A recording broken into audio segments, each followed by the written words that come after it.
কিষাণ মান্ডিতে ধান বিক্রি করতে যাচ্ছেন আর প্রতি কুইন্টালে কিছু না কিছু পরিমাণ ধান বাদ চলে যাচ্ছে। এটা কি আদৌ বৈধ?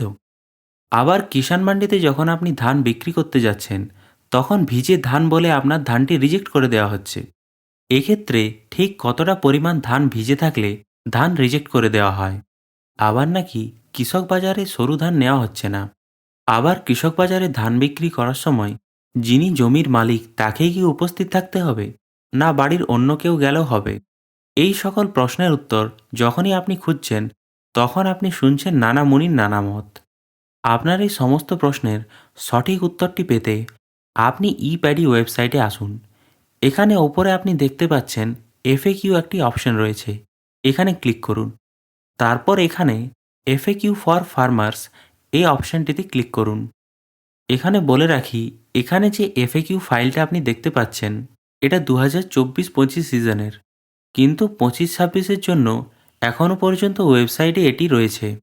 সুতরাং আমরা এটাকে ভ্যালিড বলেই মেনে নিচ্ছি। এখান থেকে আপনি আপনার ধান বিক্রি সংক্রান্ত সমস্ত প্রশ্নের উত্তর পেয়ে যাবেন। যেমন এখানে লেখা আছে, ধান বিক্রির সময় কিছু পরিমাণ ধান বাদ যাওয়ার নিয়ম আছে কিনা। এখানে লেখা আছে, আপনার ধানের যদি সঠিক গুণমান না থাকে তাহলে এই সমস্যা আসতে পারে। আবার বলে রাখি, ভেজা ধানের ক্ষেত্রে যদি ধানে আর্দ্রতার মাত্রা 17%-এর বেশি হয়, তাহলে কিষাণ মান্ডিতে ধান রিজেক্ট হয়ে যাওয়ার সম্ভাবনা রয়েছে। ধান বিক্রি সংক্রান্ত এইরকম আরও অনেক প্রশ্নের উত্তর আপনি এই পিডিএফটি থেকে পেয়ে যাবেন, যেটা ই প্যাডি ওয়েবসাইটে লিস্টেড আছে। এবং তাতেও যদি আপনার কোনো ডাউট রয়ে যায়, তাহলে আপনি পশ্চিমবাংলার খাদ্য দপ্তরের অফিসিয়াল হেল্পলাইন নাম্বারে যোগাযোগ করতে পারেন আর আপনার নিজের সমস্যার কথা বলতে পারেন।